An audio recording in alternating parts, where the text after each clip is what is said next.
VRG. Welcome to the Underground Society podcast. How are you? We're here. I'm good, man. Good. Good. Feeling great. Just um excited to do this, man. Awesome. Yeah, I'm Excited to do excited. this. Yeah. Before we get started, as I was doing my research for this, I noticed something um that you use 777 and 444 a lot. And I've been seeing Yeah. an astronomical amount of angel numbers lately. So I just want to see what that means for your project because I think it's super cool. It's the same thing. I mean, the number 77, it's my own personal, like angel Hmm. number based on like the whole numerology system. Um, what's it called? Yeah, and it's also just a number that I see a lot. I see that Yeah. number and 444. Those are the main two that I see at least once or twice every day. So it holds a lot of significance to me. And it's always when there's something good that's about to happen Hmm. when I see it every single time.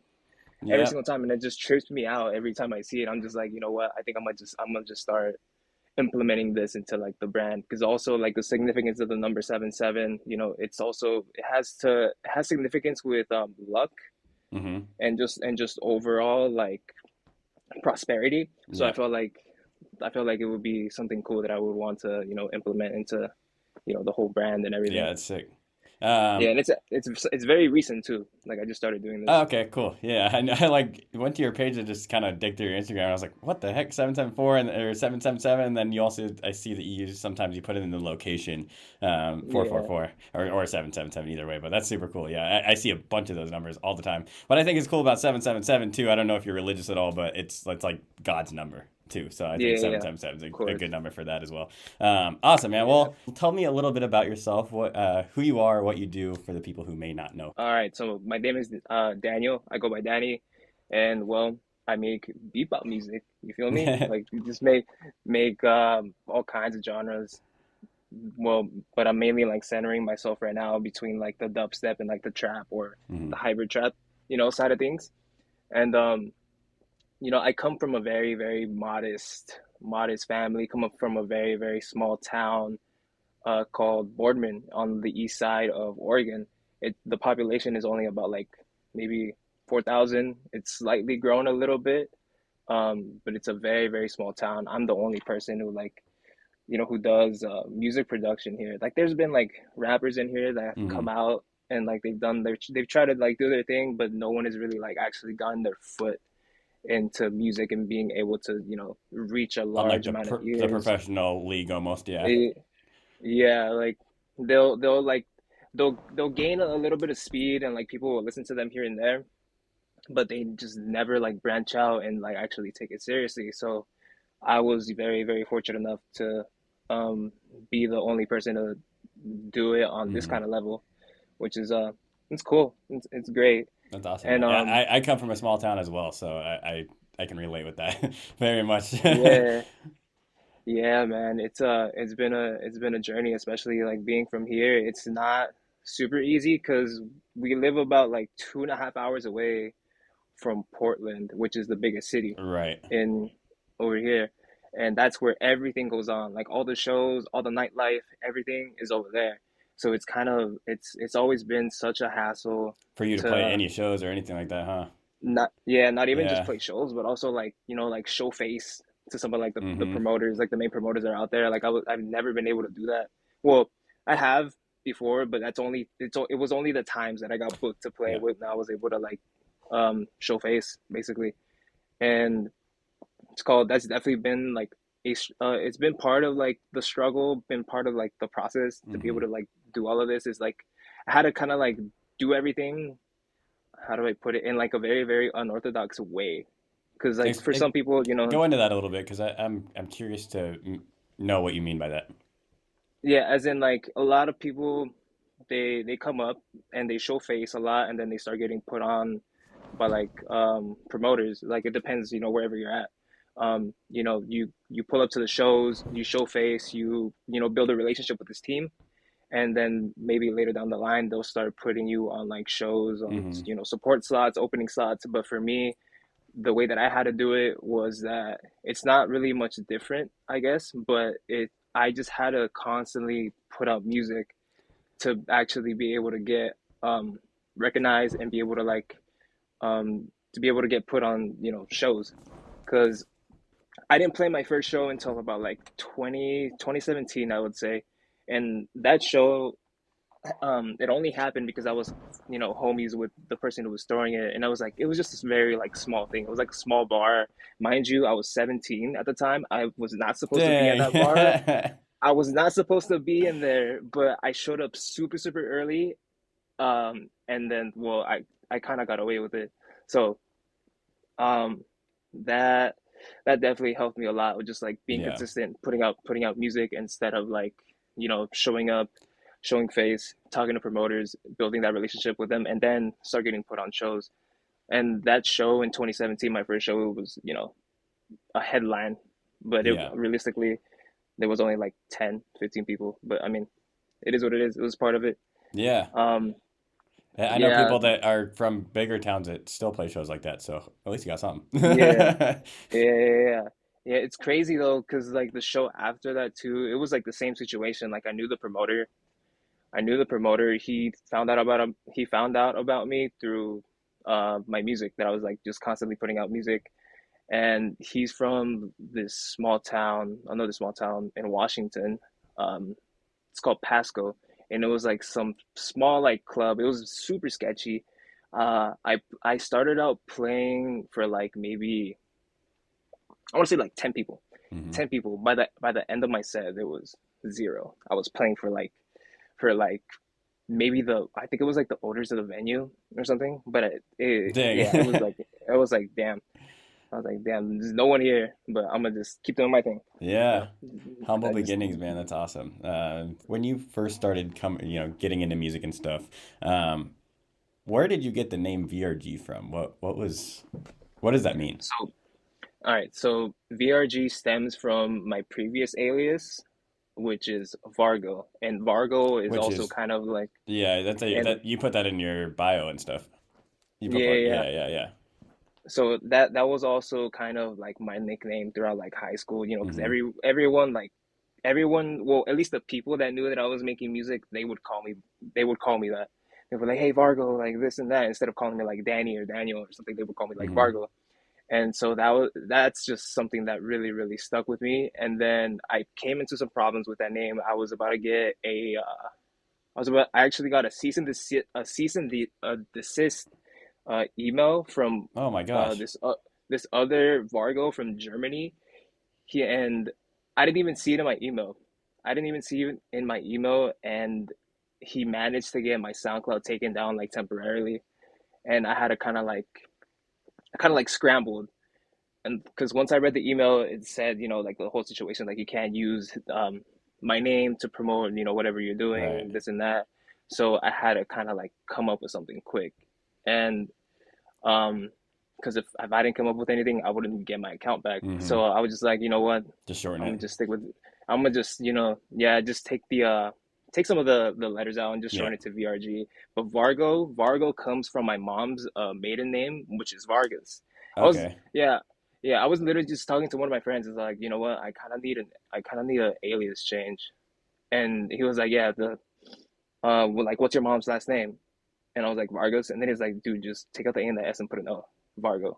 I'm like, oh, Yeah. all right, all right, all right, I'll go with it. So it was that for like, I want to say like 4 years. Then the whole Dang. season this and then the whole season desist thing happened, and then I had to switch over to VRG, and we are here now. Yeah, here now, yeah. Yeah. Yeah, That's which I thought it was kind of funny because before I knew who you were individually, and you guys are still way smaller than you guys are now and stuff, but I always got you and YDG confused. yo, that still happens too. That still happens Yeah. too. Do Shout people out like YDG, do man. people That's a like homie. reach out to you and be like, "Oh, that was a sick song," that actually like YDG song? Sometimes it Sometimes hasn't happened in a while, but it happens.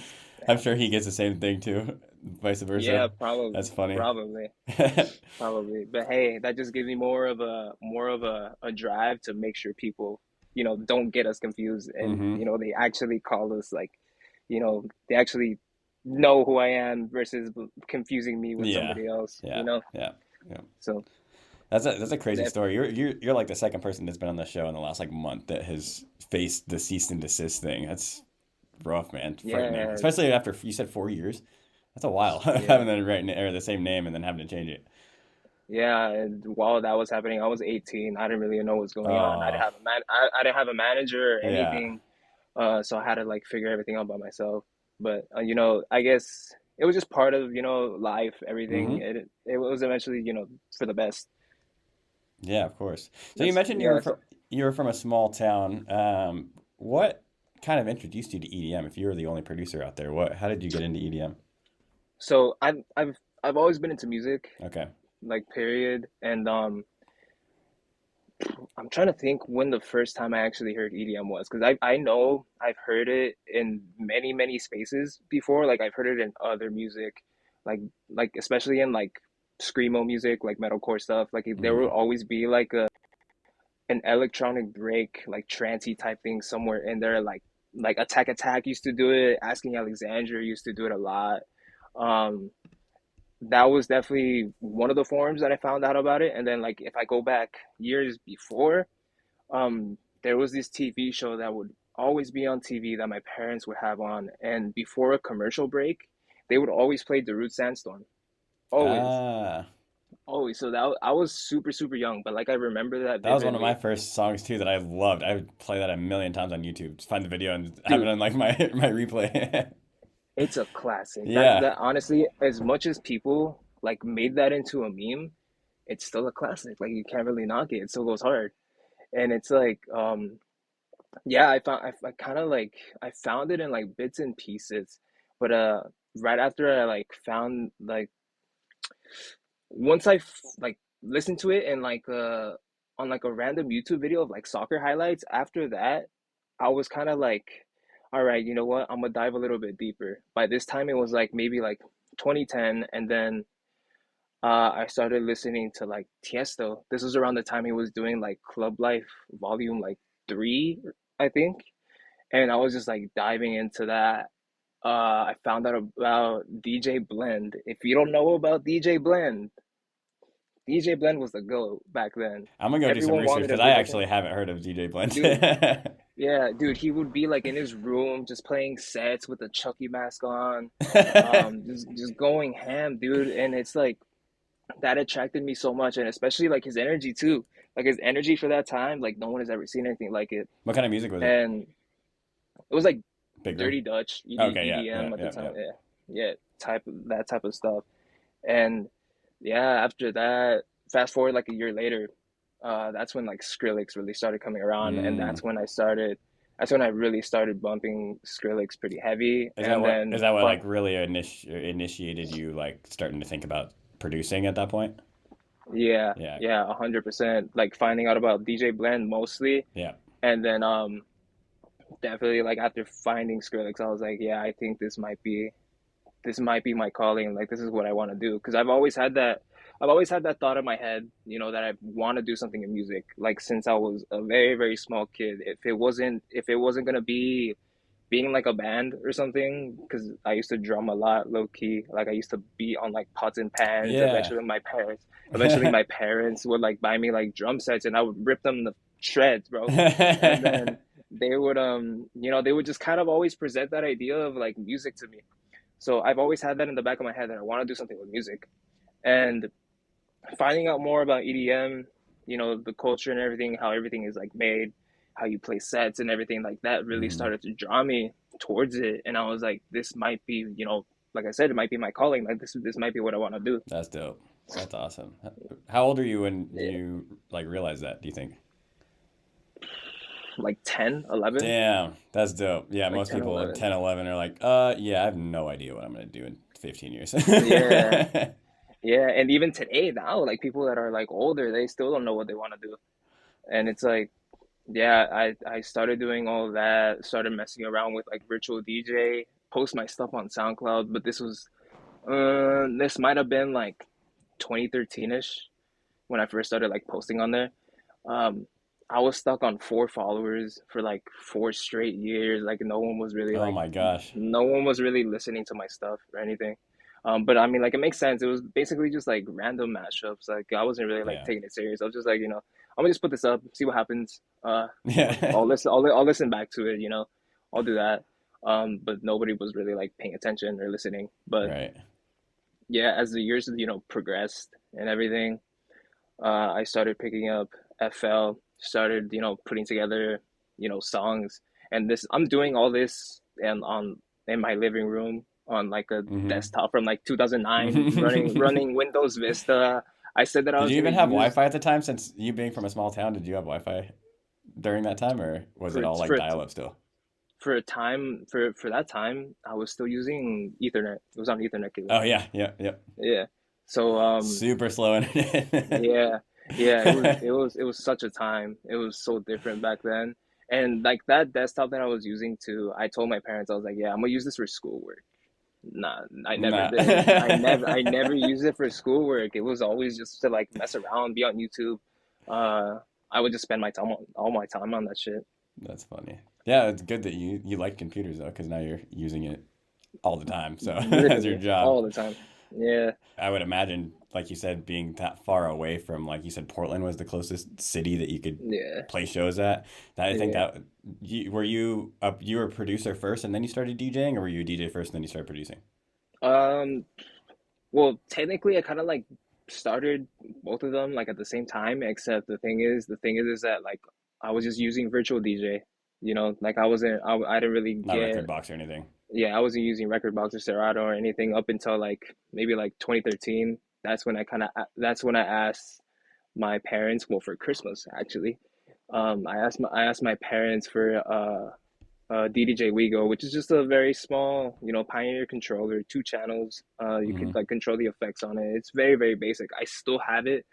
I still have it. I That's use, dope. Don't get rid of it. Don't yeah, get rid no, of it. Sentimental. definitely not. Yeah, it holds a lot of value because that Yeah. also that also showed that also showed me that my parents definitely like were very, very supportive, like from a very like early time. When I first like presented the idea of me wanting to like pursue DJing and like music production for life, they were kind Hmm. of my mom, she like laughed, and I was like, fuck. I No. was like, damn. But I was like, I'm gonna just keep doing it. I mean, Yeah. this is what I love to do. This is what I want to do for the rest of my life. So, Are they pretty supportive now that you've oh, started bro, making name? Yeah. oh, bro, yeah, so supportive. Like I remember specifically, like I think it was either early this year. I was like fixing something up with my dad, and then I just hear my music on the Bluetooth speaker in the kitchen, and my mom just started playing every single Nice. song of mine. I was The just like, damn, yeah.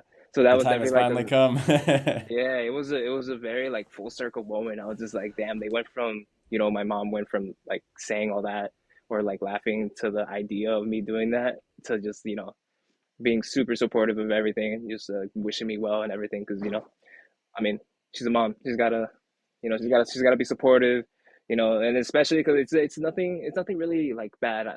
Especially here, like I could either there's not really too many routes you can go. You could either study and go to school and all that, or you could probably just end up like on the streets, doing some making like a fool out of yourself or whatever. Because I've had people in my life that have taken like that second route, and it's definitely something that I wouldn't imagine myself doing. Yeah, definitely. Absolutely.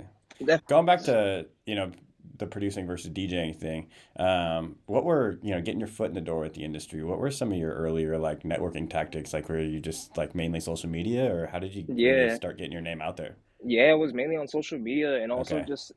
just like putting out stuff on SoundCloud constantly, especially like remixes, just like edits and stuff like that, but like actual like edits, when you're actually like adding, like your own drums or like you're you're changing the vibe of the song a Hmm. little bit. So technically like festival trap type stuff. Like I was putting a lot of stuff like that constantly and it would get downloads a lot. And then how do you say over time when it came time for me to actually like reach out to people, I would just do it through like Instagram, Twitter, and just message artists that I want to Just get my cold music out cold to. message, yeah. Yeah, or back in the day, I would just like stack up like promo emails, a bunch of demo emails that I could send to, and I would just send emails, to whoever I had. Hmm. I never really got any responses, but that was definitely one way that I would try and get my stuff out there. Um, When did you start seeing Around like growth in your project? I would say about like, ooh, I would say about like 2016.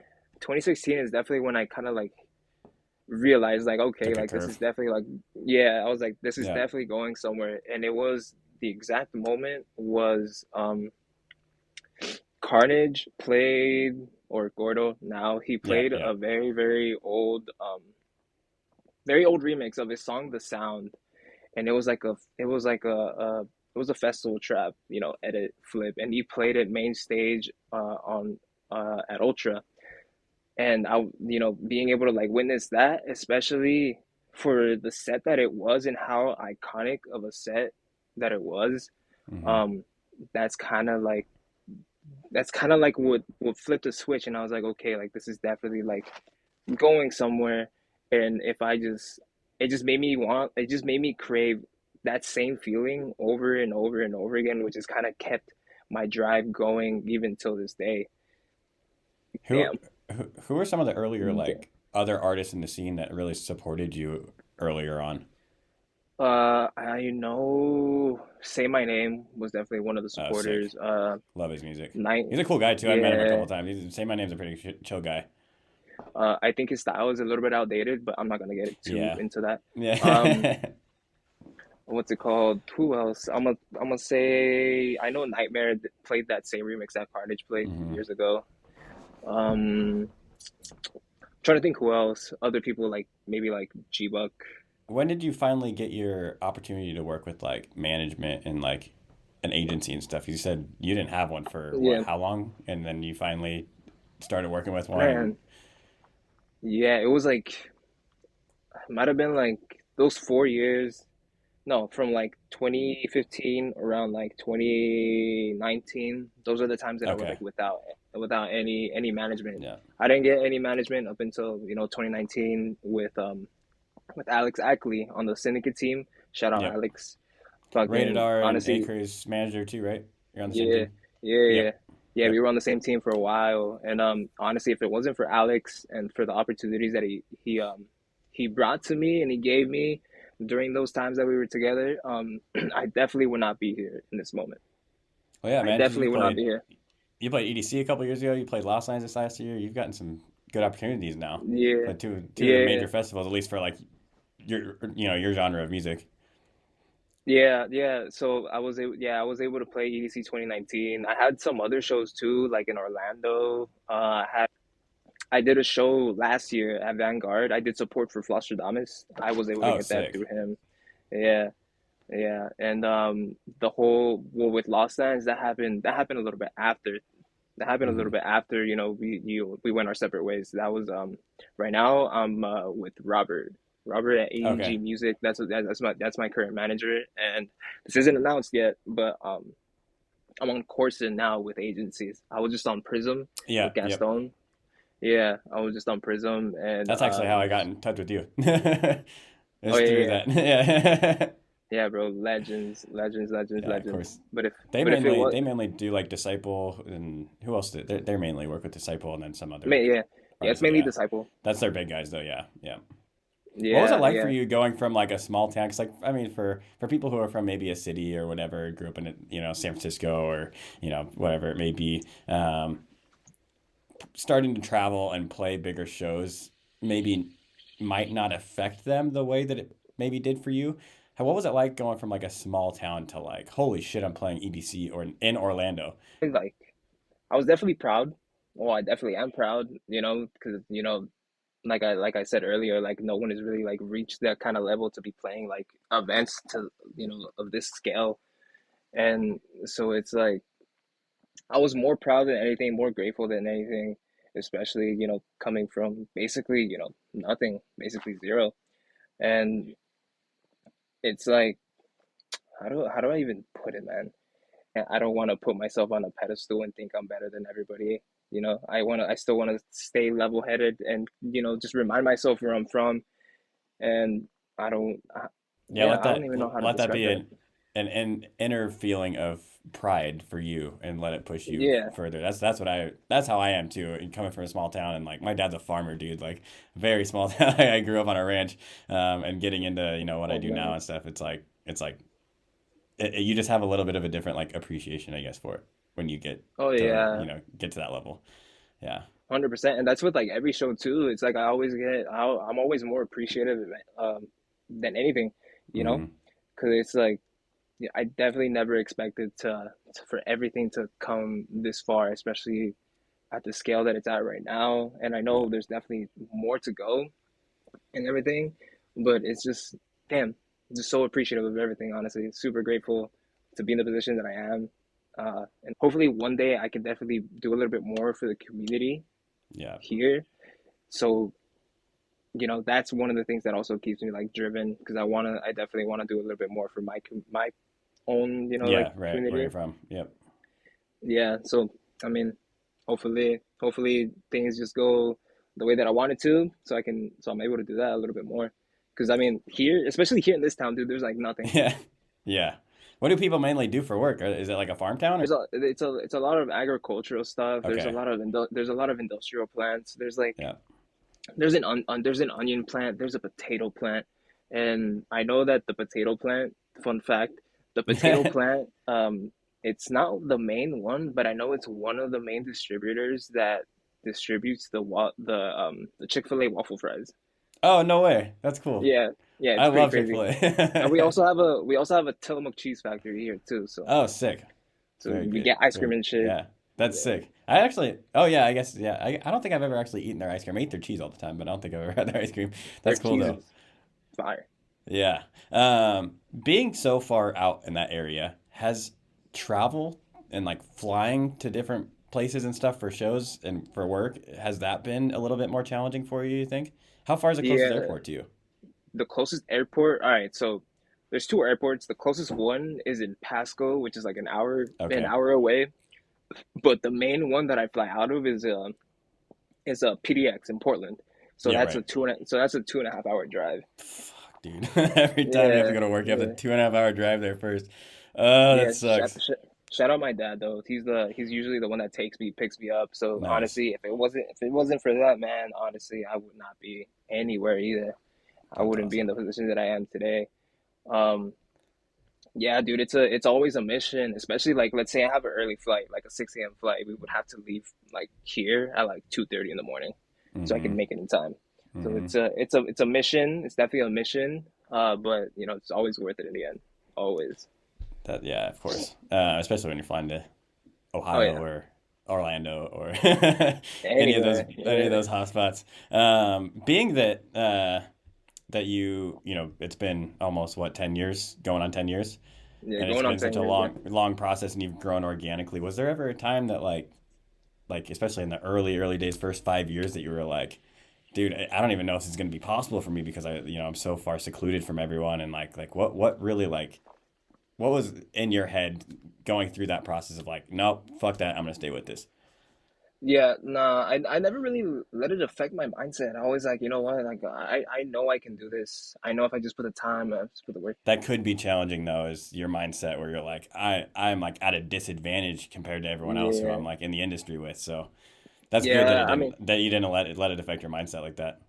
yeah, thankfully, I've always kept that same mindset. Like I know I can do this. Like I know anything is really possible in life as long as you put your mind to it. As long as you really like, it's really as long as you put your foot on the gas and you do what you got to do to be able to make it happen. You can make it happen. You can do it. So and I never tried to see the disadvantage of it. I mean, I did at times, but I mean, I was just like, you know what, I'm gonna just make this work. I'm gonna make it work one way or another. But what advice would you give to someone who may feel like they're at a disadvantage, or like they're at a different starting point than like most other people, or the opportunities that most other people start at? I mean, the biggest one, obviously, just like never give up. Never give up. As much as you really think you have a disadvantage, there might be somebody that I hope not, but there might be somebody that has it worse out there. And you should always be able to, how do you say it, keep your head forward and just kind of have that tunnel vision and keep repeating in yourself, keep repeating to yourself, like, oh, I can do this, I can do this, I can do this, and always just work away, make shit happen for yourself. Because I mean, you got to be patient too, because it's not gonna come in full force in one day. It's a very long process. So you kind of just gotta go. You gotta trust the process, of course. You gotta go with the flow of everything. You kind of just gotta let it happen, because the universe will. The universe knows you're putting in work, so they it'll reward you back. It might, like I said, it might not be immediately, it might not be in a year, it might not be in two, maybe it might not be in a couple months, but you'll get what you deserve. You will get what you deserve every Overnight time. success is a myth. I've said this multiple times recently, but Oh yeah, overnight yeah. I success is not a thing.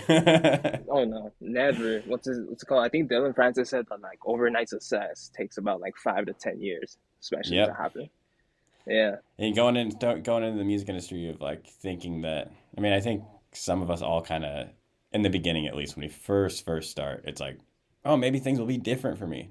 No. Yeah. Yeah, Unfortunately, no, that's just not the way it works. no, definitely like diving into this, it's like I thought everything was gonna be sunshine and roses. I was gonna have Yeah. like I was gonna have like the best life. I was gonna be like doing the biggest things ever, but in reality, it's like, Takes it so long takes to get there. it takes a really long time. Yeah. But And if you're patience not is committed from day one of like, I'm just doing this because I love it and I don't care how long it takes me, like if you're not like if you can't tell to yourself like in 10 years, even if I make zero progress, I'm still going to be doing this just because I love yeah, doing it, then you shouldn't be doing yeah. it. Yeah, exactly. And it's like I was mentioning, like for those first 4 years, like I was stuck, on 4 followers on SoundCloud. And then, I was like, maybe, Hmm. That's a long maybe this time is too for to be sitting in that spot. So props. yeah, it was I thought I was never gonna move from that spot up until like I started putting out like productions and stuff, like actual like stuff that people could probably resonate to, even though it was so bad. It was like shitty. But like I was still getting, like some sort of recognition towards that. And it's just yeah, it's a long, long journey. But I mean, I'm always here for it. Like even if I even if like 5 years down the line, like I get nowhere, I'm still in the same spot as I am right now. I would still do it. Still I be would happy. still keep Yep. Yep. I would still keep fucking doing it. I mean, hopefully not. Fingers crossed. Yeah. But like, if that was the case, I'm gonna still keep doing it. I'm gonna still Yeah. keep pushing for whatever I want, you know? That's awesome, man. And I mean, you're friends with other people that are in the come up in the industry too, and you're surrounded with the right people now, and you're actually getting Yeah. more consistent shows and stuff. So I think you'll definitely make progress in that amount of time. Yeah. It seems like you really like you. We've been talking a lot about mindset and stuff. It seems like you have a fantastic mindset about this, but I'm curious where that comes from. What do your parents do? My mom, she works at one of the gas stations like down the road. Yeah, she's switched like between jobs because my family is they're immigrants. They're from Mexico. They came here when I was like very, very young in search of, like a better life and a better life for us, of course. But my mom does she works at that gas station. My dad works at an alfalfa plant, and he's like one of the head supervisors there, which it's not like the craziest jobs, but like we're very, very limited here.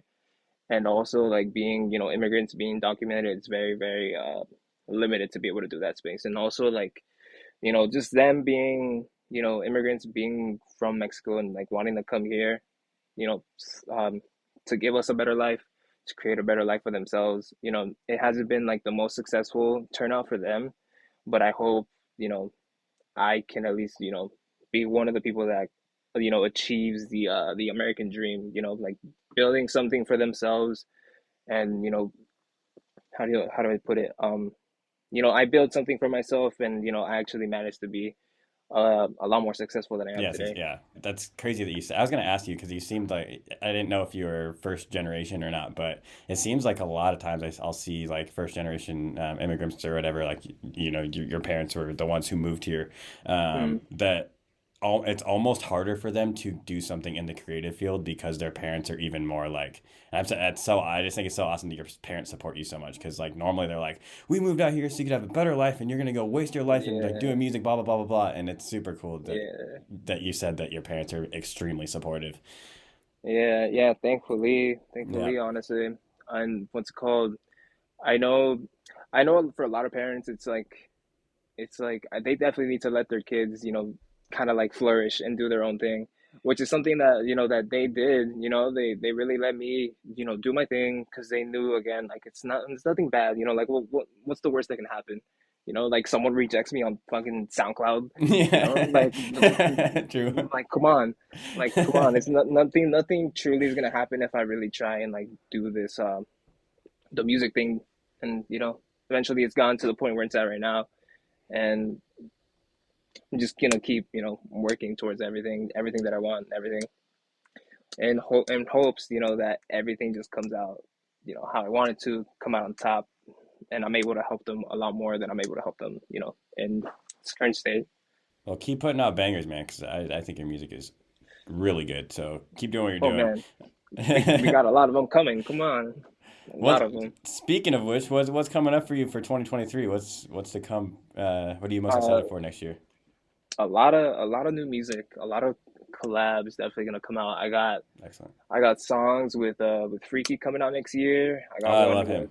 Love his got music. one. Yeah, love that guy. Actually, I mean, we have two. We have two songs, but one of them is confirmed coming out. Hmm. Um, I have one with Revlo. We're working on the release date for that one as The well. boy. Yeah, love that guy to fucking death. I've known him for years now. Basically, around the same time that I kind of like started branching out and getting recognized a little bit more, that's when I Hmm. kind of like met him. That's when Yeah, I because that's you when I guys met are. him. I feel like you guys are kind of like at the same kind of like trajectory almost. Yeah, Yeah, yeah, yeah. We've been homies ever since. I was just talking to him right now that's here, cool. like right before this too. So, um, yeah, I got one with him coming. Got one with Shaq with Diesel. Oh, hell Most yeah. excited. I'm most excited about that That's one. We've sick. been holding on to that song for like I'm gonna say almost 2 years. Almost 2 years. What's So that it's like been. working with Shaq? Like, what's the process there? Is it Oh just like working man, with any other producer, or is it more, is he, yeah, because I mean, he is like a high yeah, profile person in the world. So like, what is that? What does that translate yeah. into when you're working on a collab? So all right, I'm about to go all the way back. Flashback all the way back to 2015. This is around the time that he was starting, the whole DJ Diesel thing, but he was kind of doing it more under the Shaq Fu brand. So he had a I think he still does it. He does Shaq Fu Radio, and I remember, I don't know if I think I might have sent an email to Shaq Fu Radio to have one of my like bootlegs like played. It was like some drum and bass remix of The Dopest by, I forgot, it was like Cisco and somebody else. Oh, and Moxie. Oh, So I Moxie's sent fire. them I've seen that them one. live. They're hella good. Oh yeah, they're fire, legends, legends. And I sent them that, and they responded back maybe like a day later, and they were saying that they were gonna play it on the radio show, and I was like super stoked, super super stoked. And then they played it and everything, and then maybe like I think it might have been that same year I did a guest mix for Shaq for radio, and that was kind of like my first experience working with him. I was I was like 15, 16. So that was that was definitely like my first introduction to like to him, kind of like trying to do the whole DJ Diesel thing. And a year later I did another one, which is like 2016. I did another mix, and then after that, kind of like I just kind of just started doing my own thing. I kind of like there was a period in time where I kind of just like did not know what was going on there, what they were doing or anything. And then around like 2019, I had this song called Click with Never Left that kind of like it kind of like blew up because he used one of his Shaq used it in one of his videos. I forgot what the video was, but it just got massive traction. A lot of people were like started listening to the song from there. And then fast forward another like two, he started playing my music a little bit more like at festivals and all that. And then by the time 2021 came around, I got connected to to his team, to the team that he has right now. Um, and from there, we started talking a little bit more. I built up the relationship with his team, and then we finally were able to like secure a collaboration, which is the one that's coming out now. This coming up. How long has that been in the works? It's been in the works for like almost 2 years, man. It's been Wow, almost 2 years. crazy. Yeah, And it it just started coming up out of it, yeah, it coming out started as a up single. completely different. Yeah, no, Yeah, actually, no. It's gonna come out on it's on a body of work that he's working on right now. cool, The body of work, and awesome, it's super stacked. It's super stacked. That's all I'm gonna say. hell yeah. But it's exciting, man. Definitely like a probably the biggest full circle moment for me. Just because of the history behind everything, and how far back like we kind of go. It's just like it's a full circle moment to finally be able to like put out the song with them, an actual like production. It's insane. I'll still never get over that. Also like playing like shows with him. Like I did the Shack Space All Stars in Orlando this year, and that was the second time I met him. I met him last year at EDC Orlando. I got brought out by him too that year. It was yeah, it was dope. And then He's actually a really good performer. yeah, man. I took me a while. Like he played Lost Lands a couple years ago, and I was like, he played main stage I this remember year. that. It's crazy, but yeah, the first time he played Lost Yeah. Lands, I was like, nah, I'm gonna go see someone else. That's cool that he's here, like whatever. But I was like, I kind of almost looked at him as like a celebrity DJ. I was like, okay, I think it's Just just like a like celebrity it's a DJ. cool brand or whatever. Like cool. It's kind of like it's like it would be some good videos for the gram or whatever. But I was like, I'll pass. I'm gonna go see someone else. But like then I like actually like I think it was Escape last year, and I actually went to his set and I was like, dude, this guy throws down. He actually knows what the hell he's doing. And then seeing him working with all you guys Yeah. and the production that he's done, I'm like, wow, he's actually really talented in this. So Yeah, he's very immersed in like the culture, honestly. He's very, very in tune with like what's going on and like bass music, all the new artists that are coming out. Like he knows everything. As much as people think that he probably doesn't, he definitely knows. He which is knows. crazy because he's on He knows what commercials. he's doing. He's still like maintained his like A-list type of celebrity status too, while being in the underground Oh kind of yeah. music scene with this. It's so interesting, and seeing him on Yeah. huge Yeah. podcasts and Joe Rogan and Impulsive and all that shit, and like seeing him talk about that and just. It's so cool that he came from the basketball world, is a crazy successful businessman, but then just like he's like, I'm in kind of Uh-huh. quote unquote retiring years, and I'm going to spend my retiring years DJing and playing with playing music for all these kids. Yeah.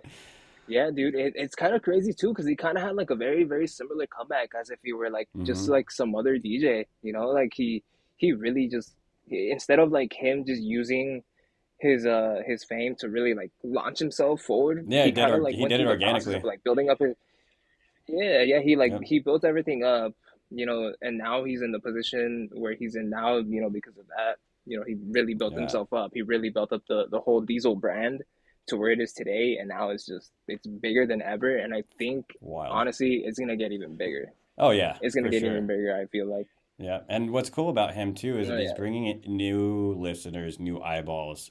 For people who are just Shaq fans, maybe they watched him play basketball all their lives, or they respect him for his business skills or whatever it may be.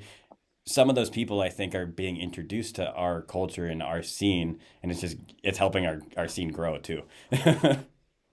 yeah, yeah, dude. Like, who have you ever heard of somebody playing dubstep in a house club in Ibiza?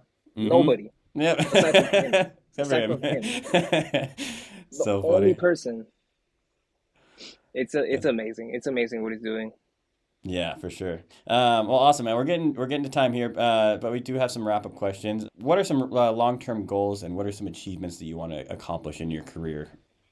Long term wise, definitely, of course, like reach you know, eventually reach either like the A list tier, B list tier of, like artistry within like bass music, especially with pushing, like the whole hybrid trap sound, dubstep trap and like influence That's stuff. still Like I, hot too. I love that. oh That yeah, yeah, love that style. yeah, and I just want to be able to like definitely be able to bring it up there, to be on those type of tiers where we're kind of like really pushing that sound and like the festival circuit that, and so there's more ears on it and everything.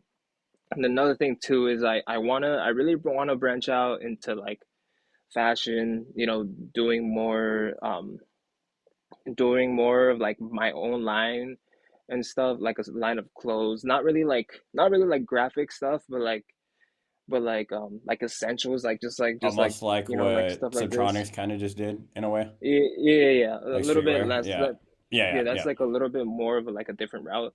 I definitely want to center myself more around like building like different like hoodies with like different kinds of fabrics, Okay. different kinds of like, stuff like that. Tees with like different fabrics, of course, like doing different colorways, that would normally not be used. I don't want to have like just regular like Gildan t-shirt with like a print on the front and the back, or just the Gildan t-shirt with a print on the back, something like that.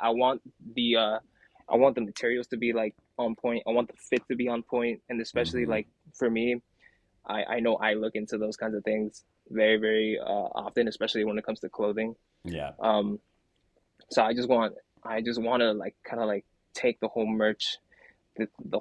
Revolutionize it. Yeah, I want to take it a whole different route Yeah. aside from like, and of course doing my own line and doing my own stuff like on the side. And what's it called? Especially with like designs too. Like I don't want to do like 3D designs and stuff like that. I want to do kind of like, how do I put it? More like, how to like, very grungy type feeling. Almost, I take a lot of inspiration from stuff like from like Off-White. Um, I don't want to say, I really don't want to say his name right now because it's like very very complicated time. But like Yes, a I know lot who of you're talking about. Yes. Kanye, I was Yeah. very Yes. very influenced by him. Yeah, I was very very influenced by him, especially like in the fashion world and Oh, the dude. music world. Like, Regardless of what's going on right now with him and his manic episodes and all that crazy shit, I yeah, really do think that he creatively he is a genius. You can't deny that. No one can yes, deny that. 100%, 100%. So I definitely want to take like almost the same route he took. He branched out from music, started doing fashion, did his own line and everything. I want to do that, for sure, but like in my own way. Um, and what other goals do I have? Those are definitely like two of the main ones. Once I like accomplish those two, I feel like I'm set. Sky's the limit. I'm set. Yeah. Yeah, I feel like Yeah, I'm set. that's awesome. Sweet, man. Well, where can listeners find you and where can they support you at? My SoundCloud uh, is VRG underscore music, Instagram VRG underscore music as well, then Twitter VRG music, no underscore. Awesome. Yeah, Final question. I ask this at the end of every single interview. If there's one piece of advice that you could tell yourself when you first started making music, what would that be? you can do it. You can do You can do it. it. That's it. Waterboy. Great Yeah, movie. bro. Yeah, that honestly, that's what it is. You can Awesome. do anything you want. Just keep your head screwed on tight. Keep that tunnel vision, and don't let anybody put you down. Don't let what anybody else tells you, affect what you do. Because either way, you might end up having the last laugh. Yeah. Yeah. Prove people So wrong, man. For sure. yeah, yeah. Awesome. Thank you so much for your time today, man. I really appreciate you being on the podcast. Thank you for having me. Appreciate it so much.